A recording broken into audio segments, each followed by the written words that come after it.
You are listening to the Marc Guzman podcast experience.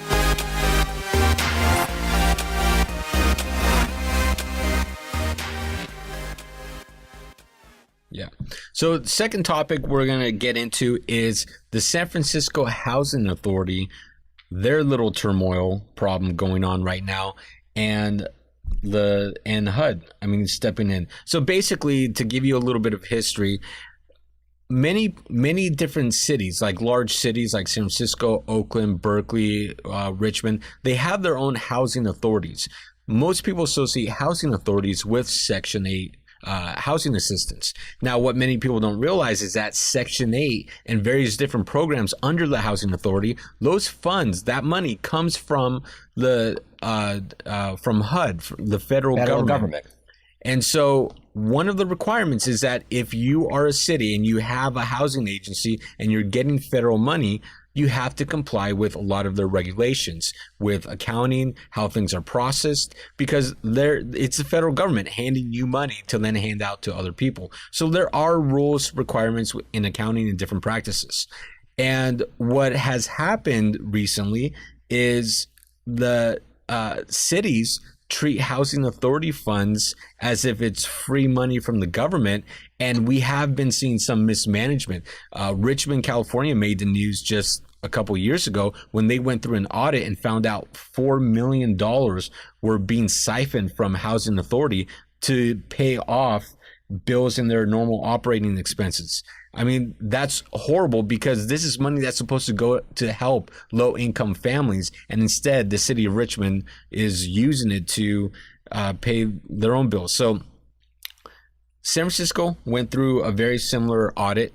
They found that there were some accounting practices they shouldn't have done. They're short on cash and they're having some issues. And so basically HUD stepped in and said, you need to raise your minimum tenant payment, which is $25 a month, to $50 a month. And San Francisco basically came back and said no. Right. And let's now put this in perspective. So if you're a tenant on Section 8 or subsidized housing and your rent is $1,500, and based upon the income that you generate and your expenses, the most that you could afford is $25 a month. That means that Section 8 or housing will pay all of that money, the $1,475, and all you've got to come up with is the $25. Now, that $1,475 is what we're talking about that's coming from the federal government.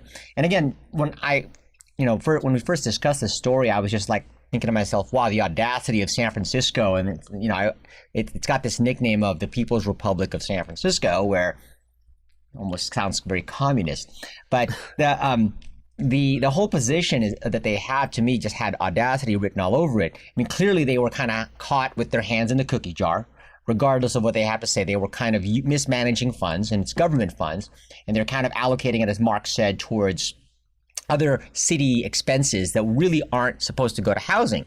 And so rather than clean up their act, or rather than just take the advice of housing or the federal government, which was, well, you can raise the minimum amount that each of the tenants have to bring in from $25 of their rent to $50. Well, that would only solve part of the problem. Right. But they basically didn't even want to, that wasn't even on the table for them, is what it came down to. They were just willing to go basically blow them off. In San Francisco, being the typical San Francisco, I guess, politicians and government, which is what so many people criticize them about.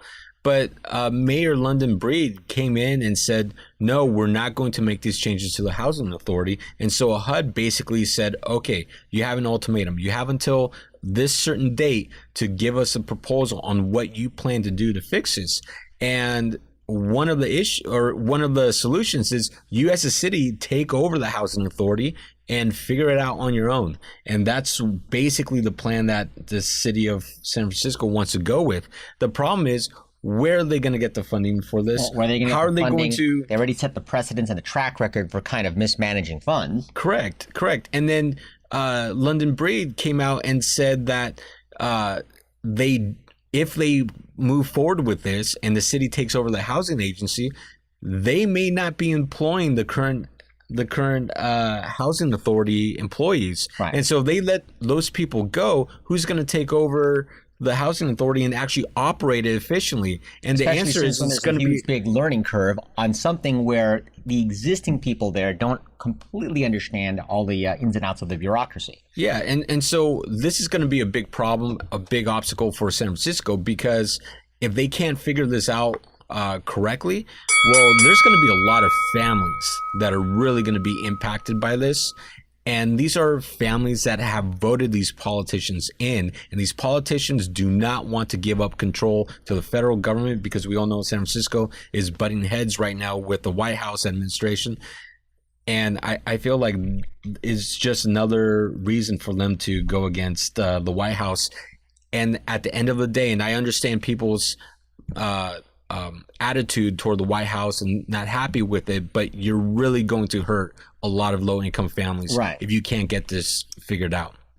So we're going to get into our next topic here, and we're going to be talking